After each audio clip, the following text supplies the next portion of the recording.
Right. ఇక ఇదే అంశానికి సంబంధించి మరింత సమాచారం పంచడానికి మా ప్రతినిధి రమేష్ సిద్ధంగా ఉన్నారు.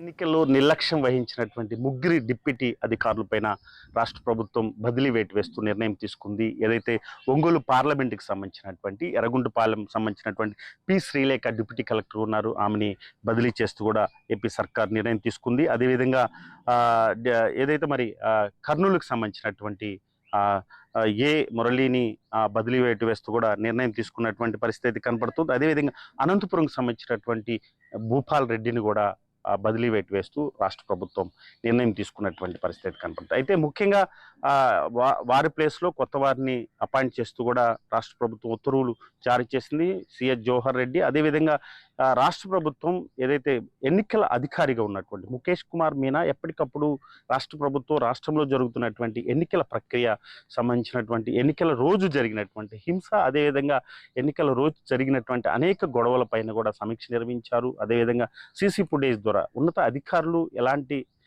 డ్యూటీలో ఉన్నట్టు అంటే అధికారులు ఎలాంటి అలసత్వం వహించారో వాటన్నిటిపైన కూడా మరి బదిలీ వేటు, సస్పెన్షన్ వేటు వేసినటువంటి సందర్భాలు ఎన్నడూ లేని విధంగా రాష్ట్ర ప్రభుత్వం ఎన్నికలు నిర్వహిస్తున్నటువంటి సమయంలో అటు పూర్తి స్థాయిలో అటు జిల్లా కలెక్టర్ని బదిలీ వేటు వేశారు. లోతేటి శివశంకర్, పల్నాడు జిల్లాలో ఉన్నటువంటి లోతేటి శివశంకర్ పైన బదిలీ వేటు వేశారు. అదేవిధంగా పల్నాడు జిల్లా ఎస్పీగా ఉన్నటువంటి బిందు మాధవ్ పైన సస్పెన్షన్ వేటు వేశారు. అనంతపురంకి సంబంధించినటువంటి ఎస్పీ పైన బదిలీ వేటు వేశారు. అదేవిధంగా తిరుపతికి సంబంధించినటువంటి ఎస్పీ పైన బదిలీ వేటు వేశారు. అనంతపురం ఎస్పీ పైన సస్పెన్షన్ వేటు వేసినటువంటి సందర్భాలు ఉన్నాయి. అయితే ఎన్నడూ లేని విధంగా కింద స్థాయి అధికారుల పైన కూడా 12 మంది అధికారుల పైన కూడా సస్పెన్షన్ వేటు వేసింది. ఈరోజు మరి బదిలీ వేటు వేయటం పట్ల అటు నిరంతరం ఎన్నికల ప్రక్రియలో జరిగినటువంటి అవకతవకలు, నిర్లక్ష్యంగా వహించినటువంటి అధికారుల పైన కూడా పూర్తి స్థాయిలో దర్యాప్తు ఇంకా కొనసాగుతూనే ఉంది. అయితే 4వ తారీఖు జరగబోయేటువంటి ఫలితాలపైన ఎన్నికల సంఘం అధికారులు, అటు రెవెన్యూ శాఖకు సంబంధించినటువంటి అధికారులు, అటు పోలీస్ అధికారులు కూడా చాలా సీరియస్గా దృష్టి సారించారు. రాష్ట్ర డీజీపీ హరీష్ గుప్తా ఎప్పటికప్పుడు ఇక్కడ జరుగుతున్నటువంటి పరిణామాలపైన ఆరా తీస్తున్నారు. ఇప్పటికే 144 సెక్షన్ కొన్ని జిల్లాల్లో అమలవుతున్నటువంటి పరిస్థితి కనపడుతుంది. అటు పల్నాడు, అనంతపురం సంబంధించి కానీ అటు తిరుపతికి సంబంధించినటువంటి 144 సెక్షన్ ప్రస్తుతం అమల్లో ఉంది. కేవలం 4వ తారీఖు జరుగుతున్నటువంటి ఎన్నికల ప్రక్రియ, ఫలితాల ప్రక్రియ కూడా సమర్థవంతంగా ముందుకు వెళ్ళాలి. అదేవిధంగా పల్నాడు ఎస్పీ మల్లికా ఖార్గే ఎప్పటికప్పుడు అన్ని నియోజకవర్గాలు, మొత్తం పల్నాడు జిల్లాకు సంబంధించి 7 నియోజకవర్గాలు ఉంటే 7 నియోజకవర్గాలు ప్రతిరోజు కూడా సమీక్ష నిర్వహిస్తున్నారు. పోలీస్ అధికారులకు ఒక సూచనలు చేస్తున్నారు. ఏదైతే మరి ఖచ్చితంగా రాష్ట్ర ప్రభుత్వం సంబంధించిన ఎన్నికల సంఘం కానీ అటు ఎస్పీ సంబంధించినటువంటి అధికారులు కూడా తప్పు చేస్తే ఖచ్చితంగా జైలుకి వెళ్లాల్సి ఉంటుందని కూడా ఒక హెచ్చరికలు అయితే జారీ చేస్తున్నటువంటి పరిస్థితి. నిన్న అదేవిధంగా మరి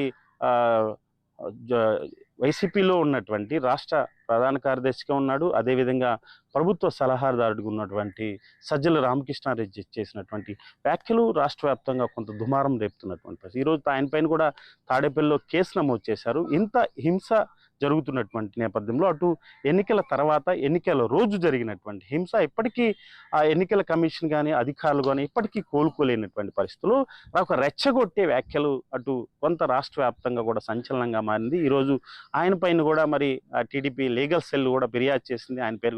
ఆయన పైన కూడా కేసులు నమోదు చేసినటువంటి పరిస్థితి, క్రిమినల్ కేసులు నమోదు చేశారు. ఖచ్చితంగా ఎవరు తప్పు చేసినా ఎన్నికల ఫలితాలు రోజు మాత్రం ఖచ్చితంగా జైలుకి వెళ్లాల్సి ఉంటుందంటూ కూడా హెచ్చరికలు అయితే జారీ చేస్తున్నారు. ఈ నేపథ్యంలోనే ఇరు పార్టీలు అటు వైసీపీకి సంబంధించినటువంటి నేతలు కానీ టీడీపీకి సంబంధించినటువంటి నేతలు కానీ ఖచ్చితంగా అధికారులు ఇచ్చినటువంటి సూచనల మేరకు నడుచుకోవాలి, ఏదైతే వారు ఇచ్చినటువంటి గైడ్ లైన్స్ పాటించాలంటూ కూడా ఇప్పటికే హెచ్చరికలు అయితే జారీ చేసినటువంటి. అయితే ఆ రోజు 4వ తారీఖు ఫలితాలు ఉన్నటువంటి నేపథ్యంలో 4వ తారీఖు తర్వాత కూడా కొంత హింస చెలరేగేటువంటి అవకాశం ఉన్నటువంటి నేపథ్యంలో ఖచ్చితంగా దానిపైన కూడా అటు రాష్ట్ర ఎన్నికల సంఘం, కేంద్ర ఎన్నికల ఇంటెలిజెన్స్ వర్గాల ద్వారా కూడా దృష్టి సారించింది. దాదాపు 5 రోజుల పాటు కేంద్ర బలగాలని మోహరించాలి.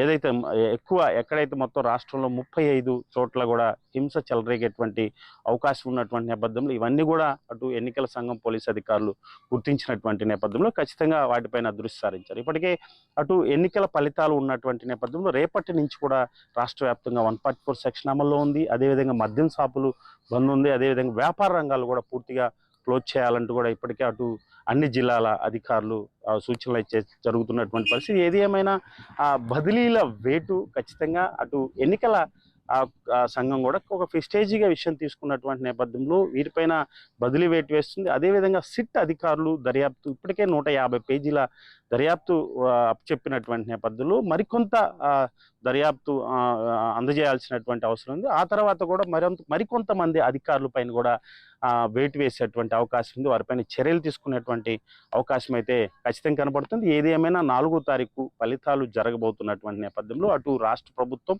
అదేవిధంగా ఎన్నికల కమిషన్ ముఖేష్ కుమార్ మీద, అటు రాష్ట్ర డీజీపీ హరీష్ గుప్తా కూడా దృష్టి సారించినటువంటి పరిస్థితి. ఏదేమైనా 4వ తారీఖు ఫలితాలు రానున్నటువంటి నేపథ్యంలో అటు అధికారులకి రాష్ట్ర ప్రజలకి ఒక ఉత్కంఠ నెలకొన్నటువంటి పరిస్థితి కనపడుతుంది. ఒడిజన్స్ భరత్తో రమేష్, రాజ్ న్యూస్, పల్నాడు నుండి.